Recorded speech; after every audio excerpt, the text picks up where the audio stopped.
Today is going to be a good day because since yesterday we reviewed the excellent Elemental, now we get to do something really fun. We're doing a tier list of all the Pixar films up to this point. All 24 of them, I think. I have a little article pulled up on my computer so I can remember the chronological order. So, yeah. Pixar. What can I say about them that hasn't already been said? Well, probably nothing, but I'm gonna try. They are responsible for some of the best animated films of all time. You can go argue a brick wall. That is just undisputably true. Yes, they've been kind of falling off lately, but I think with their latest film, they've really picked it up. So, yeah, we have a lot to talk about in this video, so sit down, grab yourself some popcorn and a drink, or in my case, Ninja Turtle cereal and a cup of coffee, and let's get this tier list started.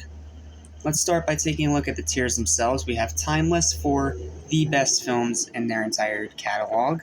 Then we have the great films, then the good films, then the films that are just okay. They're not great, they're not terrible, they're just okay. Then we have the bad films, and then at the very bottom we have the Shadow Realm. You guys know that is an Animation Station staple with these tier list videos, so yeah, shouldn't surprise any of you that that's a thing. So, without further ado, we have about 24 or 25 movies to get through, so let's get this started. And let's start with the movie that started this entire company in the first place, the first Toy Story. Now, I'm one of those people that's a 2000s guy. Like, I didn't grow up with this movie, unfortunately, like a lot of 90s kids did.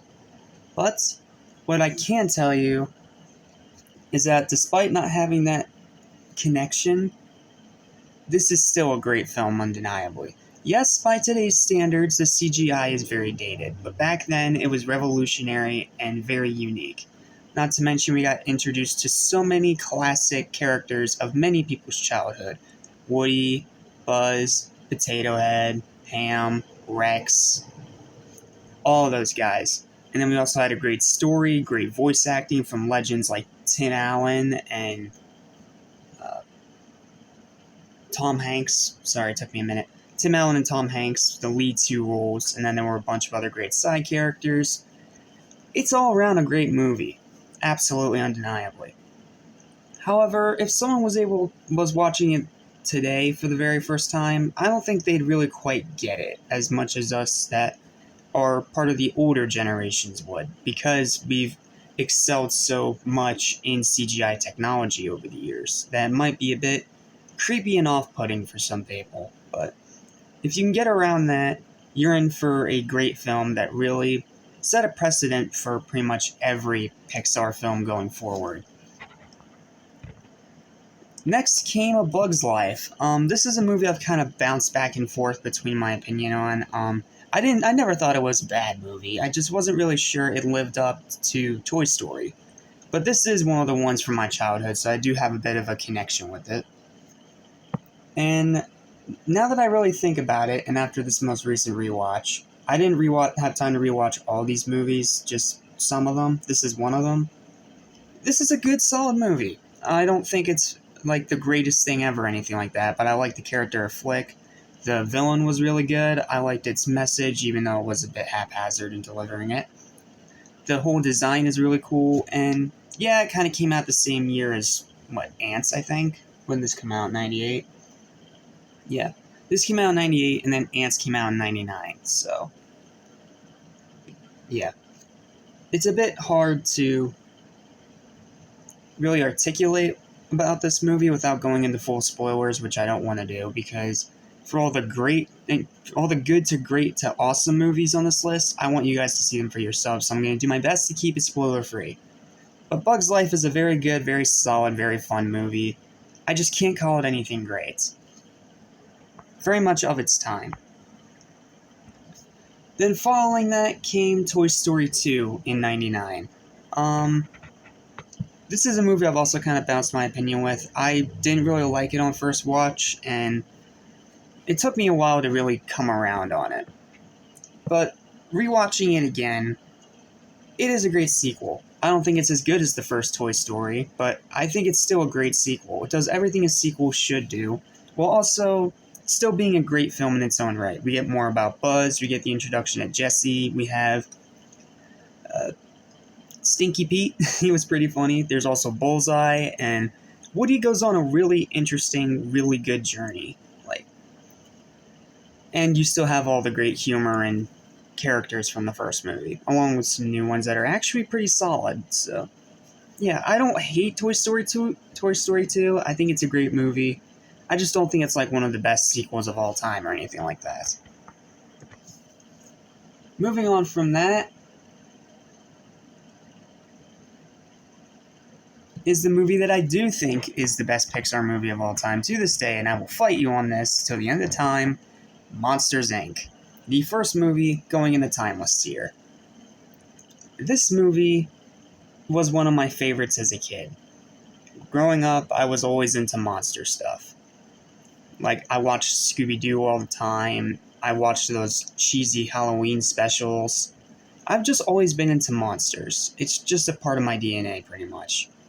And Monsters, Inc. was pretty much the perfect amalgamation of that, while also having a great story, fantastic writing, and some great voice acting from legends. Whether it's John Goodman as Sully, or Billy Crystal as Mike Wazowski, or even little small minor characters like Jennifer Tilly. Yes, that Jennifer Tilly. Tiffany from the Chucky franchise voices a character in here, and she's really cool. And then Randall's a cool villain. He's voiced by Steve Buscemi, which surprised me when I found that out. And then there's also Waternoose, who's really cool. All the designs are great, and it's a very heartfelt, touching story. And also bonus points for the end credits having a hilarious Little Rex cameo. I don't know what I can say about this movie that hasn't already been said. Monsters, Inc.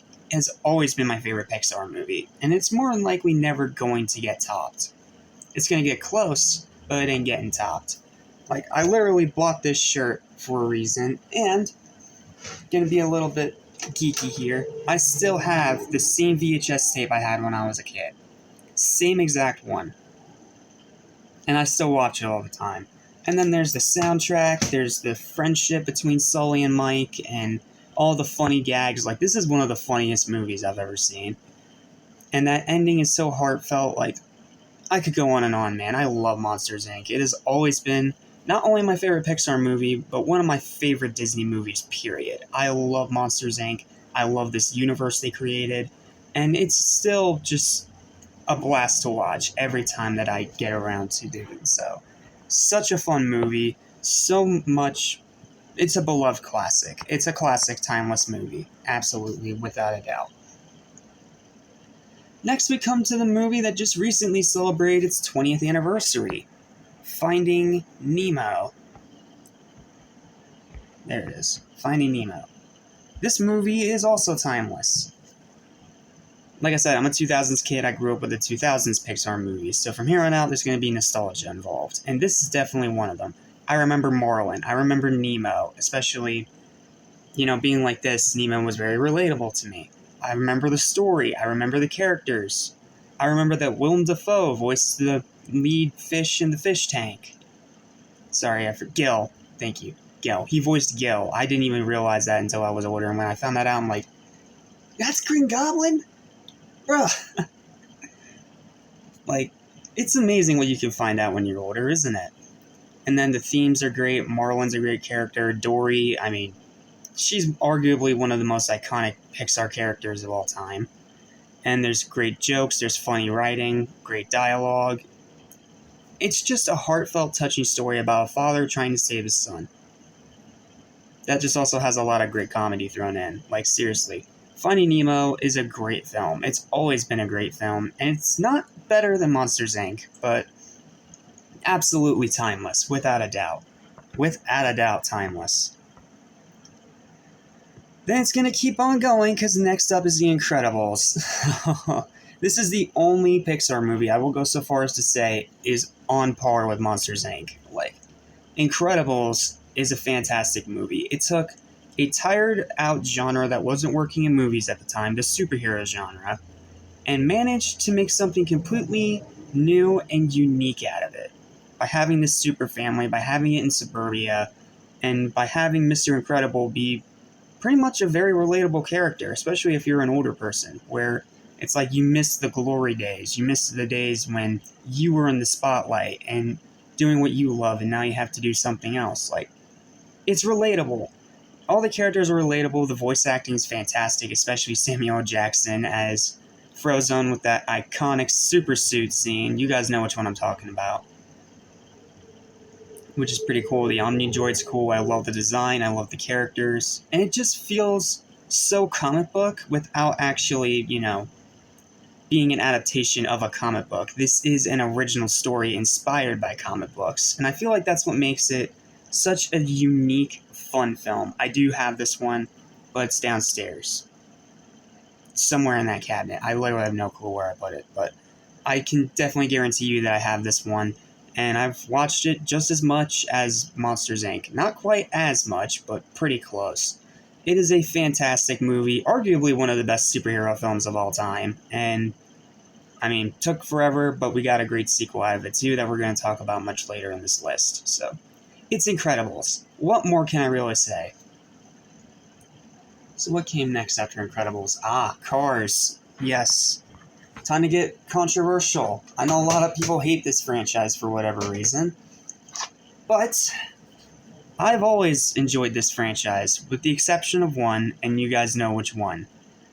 Like, Cars, it's a simple movie, and definitely is more of a marketing vehicle than an actual, marketing vehicle, puns, than an actual, movie, and it's something we've seen before, absolutely. But I really like the characters, I like the world that they created, the voice acting's pretty good, the soundtrack is great, arguably one of the only times we ever hear country music in a Pixar movie, which always points for that.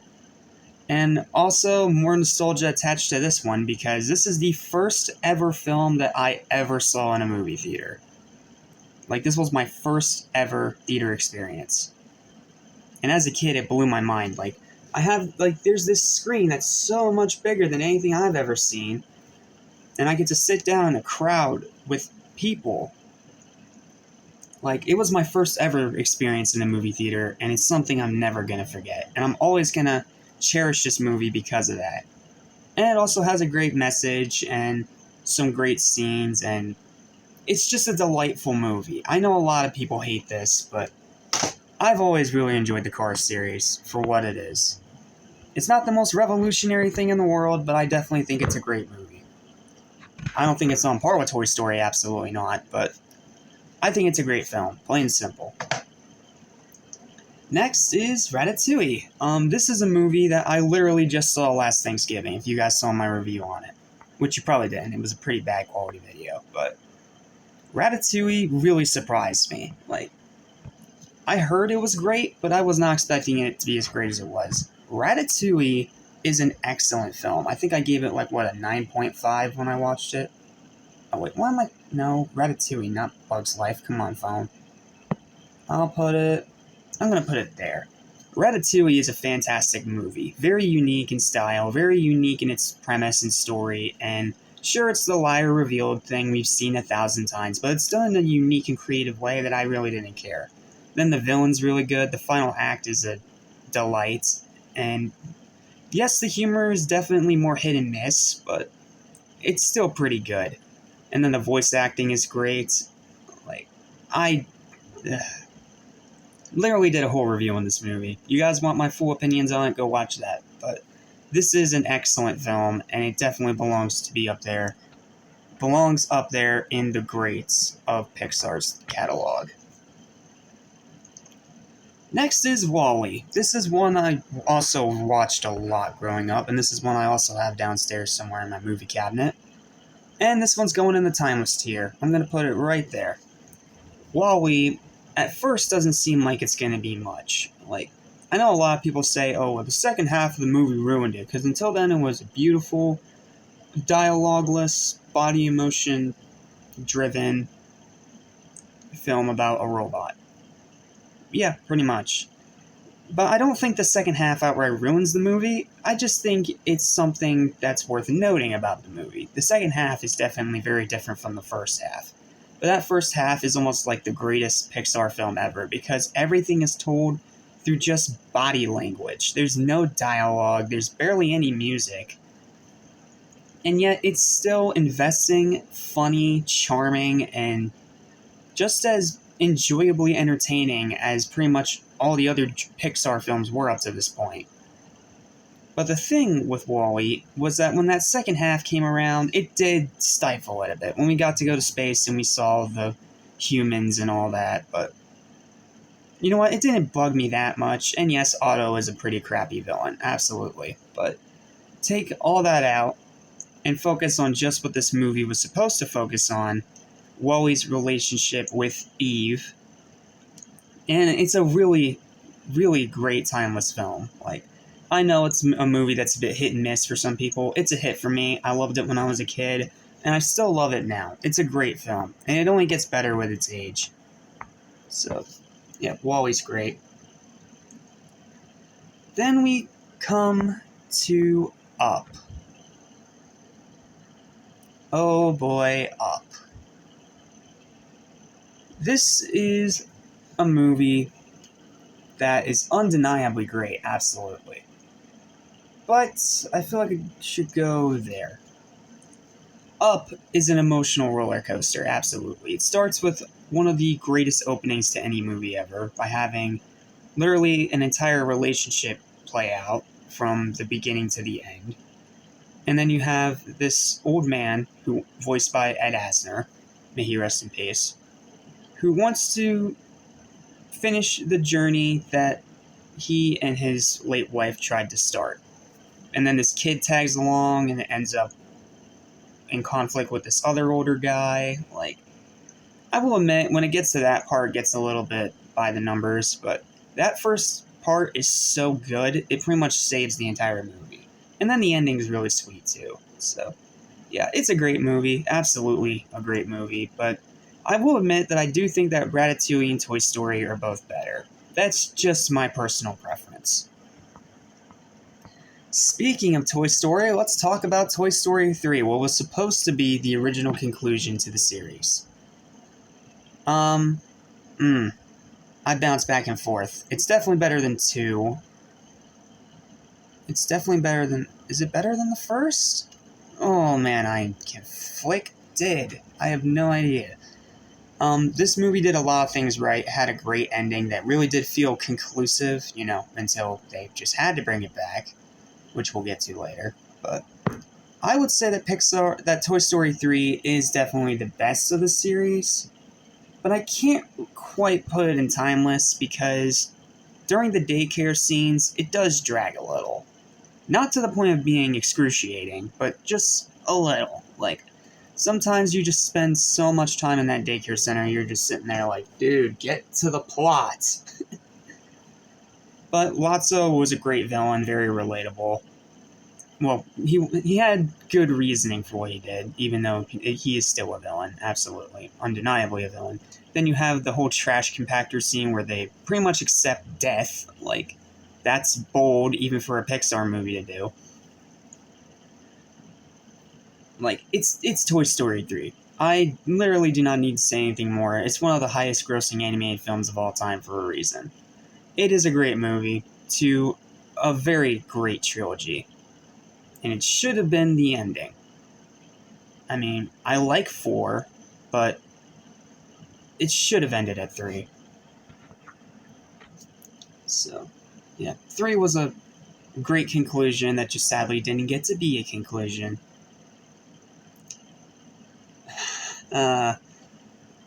Oh boy, let's talk about the one Cars movie that I will not defend, no matter what happens. Cars 2 can go in the Shadow Realm. I mean, I have some fun with it, but it's more out of a guilty pleasure sense, like seeing how off the wall and crazy they can make this adventure, but it's still a very bad movie. Like, it is Shadow Realm. It is garbage. It is arguably one of Pixar's, if not Pixar's absolute worst film. Like, it's bad. It is a definite cash grab and the literal definition of sequelitis, because it does little to nothing to advance what made the first movie good and adds in a bunch of unnecessary garbage that doesn't need to be there. Cars 2 is garbage. Complete and utter garbage, but I cannot lie that I can say that I can have some fun with it. But ironically, not actually. Actually, it's a pile of crap, but ironically, I can have some fun with it. But it's still going in Shadow Realm, because it is a piece of garbage. Next is Brave. This is a movie that people also love to throw in the bad tiers, but I'm sorry, I like Brave. I have always liked Brave. I liked it when it first came out, and I like it even more now. Like, it's so unique and interesting. Yes, the story is a bit formulaic, but you get around that. You have great characters, some great comedy, and it's just a really good movie. I'm not going to call it great, absolutely not. Because like I said, story's formulaic, writing's hit and miss, dialogue's hit and miss, but you get around that. You still have great animation. I mean, this is Pixar after all. You have a unique setting, you have cool action, you have pretty good characters, and pretty decent humor. So, yeah, it's going in the good tier. Definitely on the somewhat lower end of Pixar, but it's still a pretty good movie. I enjoy Brave. That's controversial, I know, but it's my opinion. You don't have to agree with me if you don't want to. Okay, following Brave came Monsters University, and it came out the same year as Frozen. Yeah, back-to-back disappointment in 2013 from Disney. Oh, Monsters University. Oh, I really wanted to like you. I really did. Like, you can be really fun at times, and it's cool to see this origin story of how, Sully and Mike met and became friends, and their rivalry with Randall and all that. But this movie's just fine. Like, it's just your basic college movie with Pixar characters. That's pretty much the whole thing. It's funny, it's fun, I can have some enjoyment with it, but compared to how great the original Monsters, Inc. was, this just was a huge letdown. I didn't like it when it first came out, and watching it now, I still can't say that I like it very much. It's fun, but I just can't enjoy it all that much. I'm sorry. Even as a huge Monsters, Inc. fan, I was not a fan of it. Sorry, University, you're going in the okay tier. You're not a bad movie, but you are a very disappointing movie. Now we get to what many people consider Pixar's magnum opus. Because after a few back-to-back disappointments, this was the movie that people say brought Pixar back in a big way. Let's talk about Inside Out. Or attempt to talk about it, because literally every single praise that could be said about this movie has already been said. Inside Out is a phenomenal movie, absolutely. It is absolutely going in timeless tier, just a heads up, but I don't think it's Pixar's greatest movie ever. I feel like Monsters, Inc. has better characters, and I feel like... What else did I put in that tier? Incredibles. And I feel like Incredibles does better story-wise. But I do think it's at least better than WALL-E and better than Finding Nemo. So, yeah, where are you, Inside Out? There you are. Inside Out is absolutely a timeless, great movie, and it has earned every bit of its praise, but it's just not my favorite Pixar movie. I still really love it. It's an enjoyable, entertaining film, and if you're an adult, it's definitely going to hit you in the feels a bit. And it's definitely a very unique concept that Pixar absolutely nailed, and then you have great voice acting, great characters, and some very emotional, heart-tugging moments. Arguably some of the most emotional moments in any Pixar film, period. But, I don't know, some of the characters are very underdeveloped, like Disgust, for example. Like, she barely does anything in the movie. Could have left her out. It's mostly a movie about joy and sadness, and then anger is there for comic relief. So, yeah. It's a very emotional movie, but I can't call it my favorite Pixar movie. Maybe it's my nostalgia goggles talking, maybe it's just my opinion. I don't know. Point is, Inside Out is a great film. It absolutely belongs in the timeless tier, without any doubt. But it's not my favorite Pixar film. I just prefer other movies over it. And you know what? That's okay. Again, we don't have to share the same opinions. So let's move on, shall we?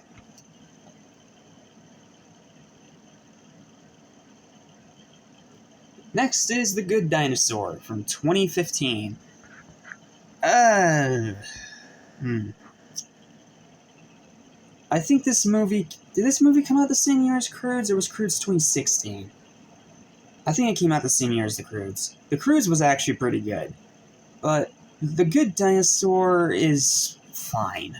It's okay. I like Arlo as a character. I like the little boy that he's with for most of the movie, and it does have some cute emotional moments. Problem is, the rest of the characters suck, the story is very basic, and the writing is very hit and miss. Like, sometimes it works, and other times it just makes you roll your eyes. Like, Good Dinosaur isn't a bad movie, and it does have its fans. I'm sadly just not one of them, even as someone who does like dinosaurs. It's just not for me. Not a bad movie, but just not a very good one either. Next is Finding Dory. This is one of the first of the, I'm going to call it the legacy sequels of this franchise that came out years after the original. Well, literally over 10 years after the original. And doesn't have any right to be any good, right? Because it's more about Dory than it is about Nemo and Darwin, and they're stuck in the background for most of the movie. And it's more about Dory. And many people were very mixed on this movie when it came out, some people saying it was a beautiful sequel, and some people saying it was very unnecessary. Where do I stand on it? This movie, in my opinion, is very good. Nowhere near as great as the first movie, but it's a very good sequel. Very strong, too. Like, we learn more about Dory. Baby Dory is adorable, by the way. I just want to put that out there. And I do like her journey. I like Hank the Squid. I think he's a cool character. Or is it an octopus? Sorry. Hank the Octopus. And I do like a bunch of the new characters that they introduced in here. And it's a great story. Problem is that Marlin and Nemo are barely in this movie. Like, they're barely in here and they barely serve any purpose to the overall plot. And arguably they could have just been cut out of the movie altogether. Like, I didn't mind them being in the beginning of the movie. But afterwards, we could have done without that. And then after that, it's just them finding Dory instead of Dory and Marlin finding Nemo. Like, it's the same story over again, but it's as a side story, not the main story. But it's still pretty good by Pixar standards. Like, it's still a pretty good, enjoyable movie, and it is a good sequel. But it's just not great, unfortunately. If that's controversial, sue me. Next is Cars 3. Many people compared this to Rocky. That's a bit inaccurate, but okay. It's nowhere near as good as most of the Rocky films, but Cars 3, especially after the abysmal dumpster fire that was Cars 2, it deserves to be there. I don't like it more than any of the other movies on the great tier aside from the first one, and that's only because it has a more emotionally touching story. The old gun trying to stay competitive, but also train a newbie and realize that his time in the spotlight may be over, especially after a horrendous accident. Like, yeah, that's pretty much Cars 3 in a nutshell. It is a great film, and it is a great movie to end off the franchise, again, especially after the awful second one. But it's not anything revolutionary. It's a movie we've seen done before, both inside and outside of animation. And it is another Cars movie. But it is a great film, and it is a great strong note to end the series on. Or at least I'm hoping it's the end, but who knows? Maybe we're going to get a Cars 4 in the next 4 or 5 years. Sorry, Pixar's just really leaning into those unnecessary sequels nowadays and starting to bug me, so... Yeah, Cars 3 came out in 2017. Great movie. Oh boy, and now it's time for me to possibly get absolutely annihilated in the comments section. Let's talk about Coco. I I couldn't get into this one. It has a good story, it has good writing, and it has great emotional moments, but it's just not for me. Like, honestly, I prefer Leica's Book of Life to Coco, and that, again, it's just my personal opinion. But I will put it on the top of the good tier, top of the okay tier, because it's not like super disappointing or anything, because it's a movie I didn't really know what to expect. All I knew was that it was Mexican themed, that it was Pixar, and that many people thought it was one of the greatest things ever created by humanity. In other words, every Pixar movie known pretty much. But I don't know, it just seemed overpraised to me. I really enjoy Coco. I don't think it's a terrible movie, but it's just okay. It's not very rewatchable. It's very much a one and done. At least in my personal opinion. I don't hate it, but it's very overrated. Now let's get to the sequel that took way too freaking long to finally happen. Let's talk about 2018's Incredibles 2. Yes, if you look at it from a story perspective, it's the same thing over again. But it makes up for it in spades.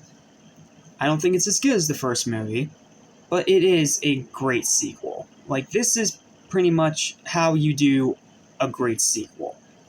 Literally take everything that made the first movie great, keep everything that made that first movie great, and also add some new additions to help yourself stand out from, the original shadow. That's pretty much what Incredibles 2 is. I saw this one in theaters, I absolutely loved it, and I still love it now. It's a great sequel, it's a fantastic sequel, it's funny, it's action-packed. It's pretty much the exact same thing as the first movie, but it's done in a more unique and creative way. Not to mention, bigger budget, bigger story, much bigger scope. Yes, the twist villain kind of sucks, but take that out, you're still left with a timeless, excellent sequel. Yes, I may be alone on a boat with that one, but I loved the first one. I really love the sequel. Well, it was always going to be one of my favorite movies of 2018, but 2018 was stacked with movies, so unfortunately, I think it just barely missed my best list, but it is a great sequel. Fantastic, phenomenal sequel. Absolutely. Okay. Well, we have 7 more to go. So, let's move on. Oh yeah, hold on. I gotta read this real quick. The film quickly became the second highest grossing animated film of all time, as well as the 15th highest grossing film of all time. It became Pixar's third film to gross over $1 billion and won numerous prestigious accolades. Yeah, it absolutely earned that because Incredibles 2 took way too long to come out, but when it finally came out, it was more than worth the wait. Not to mention they got the entire original voice cast back. Like, that was cool. Especially since most of them aren't really that big names of actors. So, yeah, really freaking cool. Loved Incredibles 2. Okay, let's talk about Toy Story 4. There are some people that really hate this movie and say that it should have ended at 3. Here's my stance on it. Toy Story 4 is a great movie, but I do agree it should have ended at 3. It is a great film, absolutely. But it is definitely one of the weaker of the franchise, so I'm going to put it... I'll put it... Where did I put the first one? First, second, third. I'm going to put it...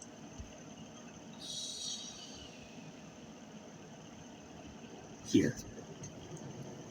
I do think it is the weakest of the Toy Story films, but it's more out of its principle of actual being made and not the actual film itself. The actual film itself is much better than it has any right to be. Again, advancement in CGI animation with like the textures and the colors and stuff. I like the story of having Woody on his own adventure while Buzz tries to save him. And I do like that we finally get to see what happened to Bo Peep after she mysteriously disappeared between Toy Story 1 and 2. So, that was great. I like Duke Kaboom, voiced by Keanu Reeves. He was really funny. I like the whole carnival setting. Really led to a lot of creative visuals that really show how great Pixar's animation truly is. But it's just so unnecessary. Like, it didn't need to happen, it shouldn't have happened, and it really did feel like a straight up cash grab. Better than a cash grab should be, absolutely. It's still a great film, at least an 8 out of 10 at best. But again, that's comparing it to the original trilogy, which was pretty much perfect. And now that we have yet another one coming in the next few years, like, now the franchise is just being milked. And I hate it when movie franchises do that. When corporates milk a franchise to oblivion. I hate it when they do that. Even if the movie's great, I still hate it when the movie franchise itself is being milked for money. That's pretty much what Toy Story 4 is. It is a great film, absolutely, but it is definitely the weakest of the four movies, absolutely. And I wouldn't be surprised if Toy Story 5 drops all the way to a different tier. Like, 5, there doesn't need to be a 5th. Someone cancel 5th. Seriously, we do not need a Toy Story 5. Yeah, that's 2019's Toy Story 4. It did not deserve to be the highest grossing movie of the series either. Now we get to Onward. A lot of people called this movie crap. I, for one, disagree. I literally did a whole review on this movie way back when, before I even had 100 plus subscribers. And I still really enjoy Onward. Yes, it is a simple story. But if you get around that, it is a really fun, fantastic movie that just has fantastical creatures in suburbia. And not to mention, it's led by two great performances from Chris Pratt and Tom Holland. And then it has the whole emotional connection with the father, the memories of the father, and trying to, bring him back because they miss him so much. Like, it's a really sweet, touching movie that also has some great action. Like, Onward is a great movie. I will stand by that it's a great movie, and it does not deserve half the crap that it gets. Very much an underrated gem. So we go now from an underrated gem to a overrated mediocrity. Soul is a good movie, yes. But it's not that good. Like, it has a great story, it has a great premise behind it. I love its animation style, but it's hampered by one of the most annoying, terrible side characters in any Pixar film. Seriously, I hate the side character in this movie so much. It almost ruined the whole movie for me. Yeah, she was that annoying. But it still has a heartfelt story. Jamie Foxx does a great job voicing this main character, and the whole Soul concept is great, and I love its more music-based setting. But outside of that, it's just good and nothing more. It is emotional, it is heart-touching, but I did not really feel that 8 or 9 out of 10 movie that most people were saying that it was. Soul is a very good movie, absolutely, but I don't know, I just prefer other movies more. It's just my opinion. It's a one and done. Alright, what came after Soul? Was it Luke? Yes, it's Luca. Luca from 2021. This movie is another underrated gem. Yes, the story is very simple, the whole monster hiding in plain sight thing, but aside from that, it is a great movie. Like, a really great movie. I like it more than Toy Story 4, sue me. I like the art style, I like the characters, I like the animation, I like the story, as simple as it is. I like the dialogue, and sure, it does run into a lot of cliches, but it's just a very fun movie. Like, it doesn't need to be anything more than it is. It's simple, and it's fun, and it's to the point. And that's all it needed to be. It's a fun movie. A very fun movie. Luca's going in the great tier. Now we have only 3 left. Let's knock them out nice and quick, because I don't have a whole lot to say about these. Shoot. Okay. Okay, the document ended there. Give me a sec. Let me find the list updated with the thing. Sorry, give me just a sec.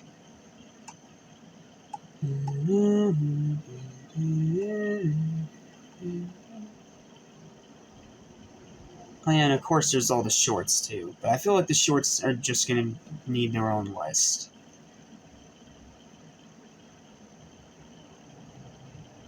Where are we? There's 4, there's Onward, there's Soul, Luca. Here we go. Okay.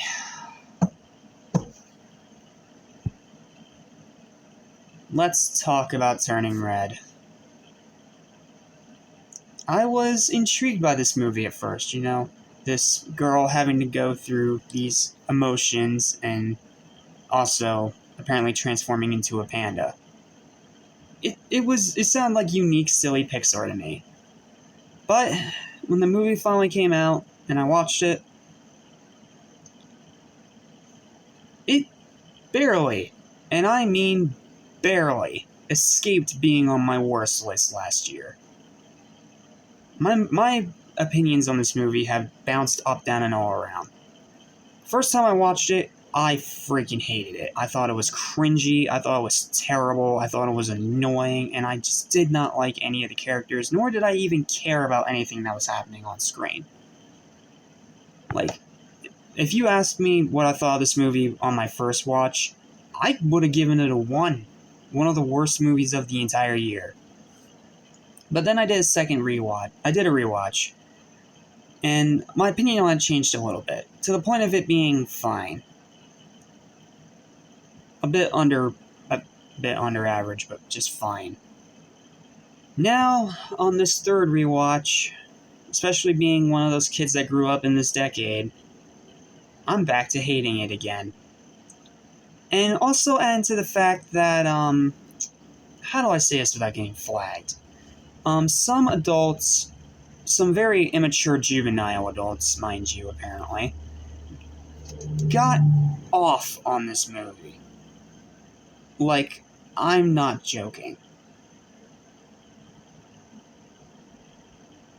And that part just makes me want to puke. I know it's not the movie's fault, but that's... Ugh. And then you add in the stupid boy band crap, and the story sucking, and all the characters being annoying stereotypes. Yeah, this movie freaking sucks. This is Pixar's worst movie. I would rather watch Cars 2 over this, because at least with that movie I can have some ironic enjoyment. But Turning Red, I can find no enjoyment in. It's terrible, it's awful, it's cringy, and it's all around garbage. Its heart may have been in the right place, but in execution, it face-planted. Off of a freaking cliff. Turning Red is Pixar's worst movie, and it just grosses me out. I'm sorry, it's a disgusting movie, and I hate its guts. Worst movie of Pixar's entire catalog. 2 out of 10 at best. You like it, good for you. Me, garbage. Complete and total garbage. Unfortunately, it didn't get any better, because next came Lightyear. When I first watched this movie, I gave it a 6. Watching it now, I probably give it a 3. It's going in Shadow Realm. It's a bad movie. It is a garbage movie. It has one legitimately great scene. The whole opening thing with Buzz and his original partner. Seeing her progression through life while he's also trying to continue to succeed in this mission. And yes, I do like the LGBTQ relationship. I thought it was cute, and I thought it was very well executed. Sue me. But after that, when we get to her, what was it, her granddaughter, something like that, whatever, the movie just hits a brick wall. Chris Evans sounds disinterested, everyone just sounds bored, the jokes fall flat, the twist villain is awful. It's just a crap movie. I was way too easy on it when I first watched it. Now watching it again, not even its stellar animation can save it. It is a piece of crap. And by far the worst of the Toy Story films. And finally, there's Elemental. The movie I literally just reviewed. And if you guys saw that review, you know I thought that this movie was great. I would put it there. And yeah, I know putting it above Up in Toy Story 2 is going to get a lot of people mad, but it's my opinion. You don't have to agree with me, it's just my opinion. I loved Elemental. Like, yes, it took a little bit to get going, and the beginning's very slow, even though Kid Ember is absolutely adorable. But once it gets going, when Wade comes into the picture later, and you find out about Ember's temper and how it literally can be destructive, like, that's when the movie gets a lot better. That's when the pace picks up. That's when the actual relationship picks up. And yeah, I know people say it's not supposed to focus on Wade and Ember's relationship, but it ended up doing so anyway. And I thought it was cute. I thought it was a cute relationship, mostly pretty well executed. And while I didn't like Wade at first because of his whole crying all the time gimmick, they did away with that pretty quick. So I came around on him. He grew on me the more I watched the movie. The ending's emotional, and the relationship itself is cute. Like, I don't know what you want me to say. Elemental's a great movie. Plain and simple. So, now that we have that out of the way, let's do our top 10 best and top 10 worst for Pixar. So let me count here.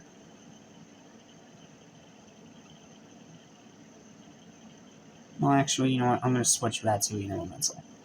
So, 10's Elemental, 9's Toy Story, 8 is Toy Story 3, 7 is Finding Nemo, 6 is WALL-E, 5 is Onward, 4 is Inside Out, 3 is Incredibles 2, 2 is Incredibles 1, and 1, The King, Monsters, Inc.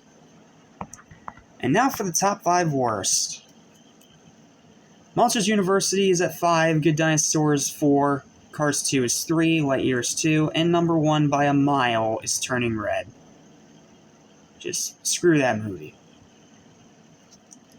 So, what can we really expect going forward for Pixar, aside from the even more unnecessary Toy Story 5? Well, that's a good question, honestly. I could have swore Pixar had another movie planned for... What was it? Give me a second. There was another Pixar movie coming out, but I gotta remember what it was. Pixar... I think it was a 2024 movie. LAL. Yes, that's the one. LAL. So, we have LAL next year. We probably have Toy Story 5 in 2025, or late 2024. And we're just going to see how it goes. Maybe Pixar can pick it up, or maybe they're just not the same Pixar they used to be. Well, okay, it's clear they're not the same one they used to be, but even if you hate their modern stuff, you cannot deny that they are responsible for a lot of pieces of people's childhoods, and arguably some of the best animated films ever made, period. So, hate on Pixar all you want. You cannot deny that they've made some great movies in their years. Yes, they are not nearly as good as they used to be, but I feel like with Elemental, they're taking steps forward to improve and be better. Again, aside from Toy Story 5, which just doesn't need to be made. Like, the Toy Story franchise is done. Seriously, Disney, Pixar, cancel Toy Story 5, give us Incredibles 3. That's what I would do. I'd do a third Incredibles movie. That's what I would do, personally. Or a proper sequel to Monsters, Inc.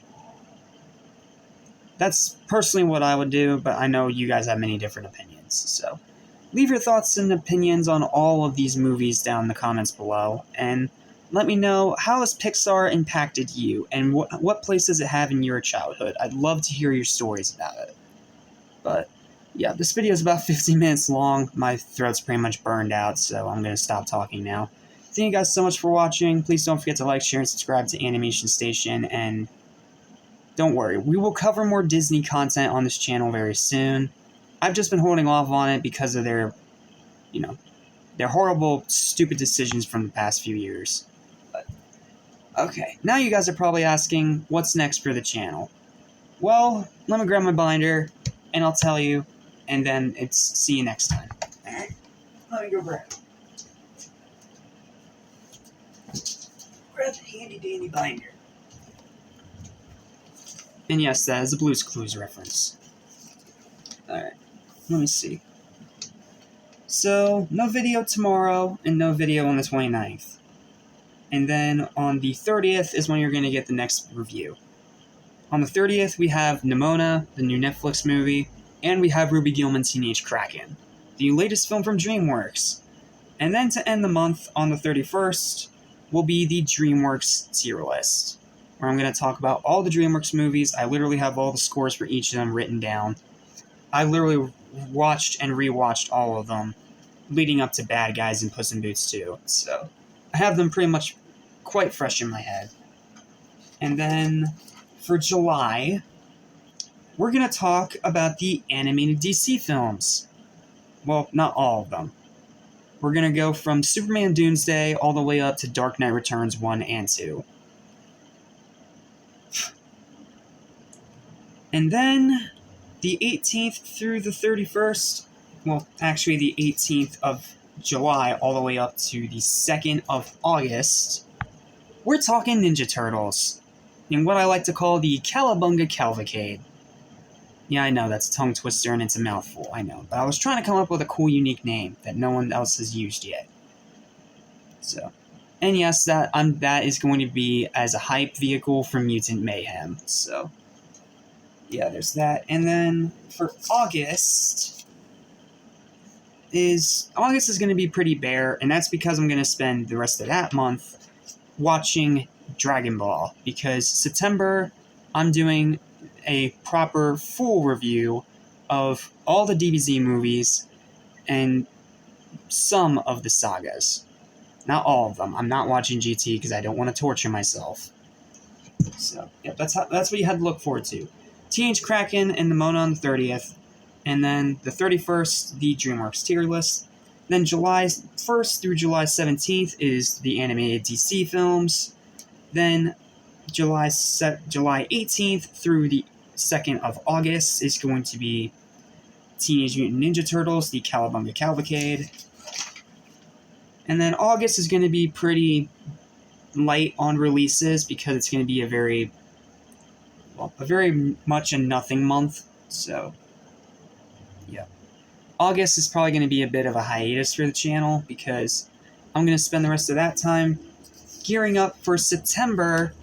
And September is Super Saiyan Timber 2. This is when I'm going to review the rest of the movies, World's Strongest, all the way up to Superhero, and do an updated tier list of all the films. And then I'm going to review all the sagas from Dragon Ball, Dragon Ball Z, and Dragon Ball Super. I am not doing GT because I both don't have the time, and I don't want to torture myself. And then October, I'm just going to go ahead and tell you all the lists because this video is already almost an hour long anyway. October is Halloween X3 for the first half. For the 1st all the way to the 16th, we are talking Scooby-Doo. We're going to review all the Scooby-Doo movies one by one, give them their actual proper reviews, except for the ones that I've given their proper reviews already. And then the 17th through the 31st... Well, actually, no. Hold on. Let me rephrase that. The entire month of October, we're going to talk about the Scooby-Doo movies. But then also on top of that, on the 17th through the 31st of October, I'm going to be doing full episode reactions and reviews of Hell of a Boss. So, yeah, that's for the 14 plus content. Then in November 1st through November 9th, we finish up all of the Scooby-Doo movies up to that point that I haven't given proper reviews. And then the 1st through the 23rd is Disney-vember. I'm not doing Disney-cember because I don't want to rip off Nostalgia Critic. It's going to be the month when we take a look at a bunch of the movies specifically from Disney Animation Studios. Not Pixar, not Marvel, not Star Wars. Disney's original Animation Studios films. And that's I'm obviously gonna have time for all of them, but Lion King all the way up to a day one release of Wish plus a tier list. So, you have that. And then in December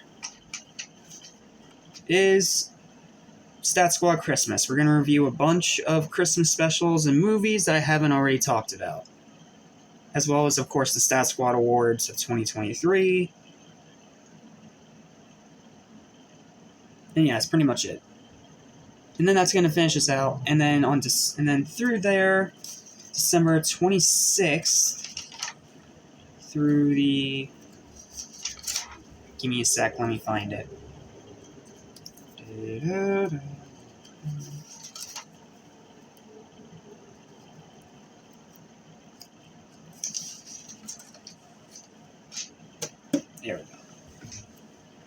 Then December 26th through January 1st, that's the year-end list. That's when we do the best movies, the most surprising, most disappointing, and the worst. Then we also do the worst games and the best games. And I'm also throwing in a new one this year, the top 10 best releases of 2023.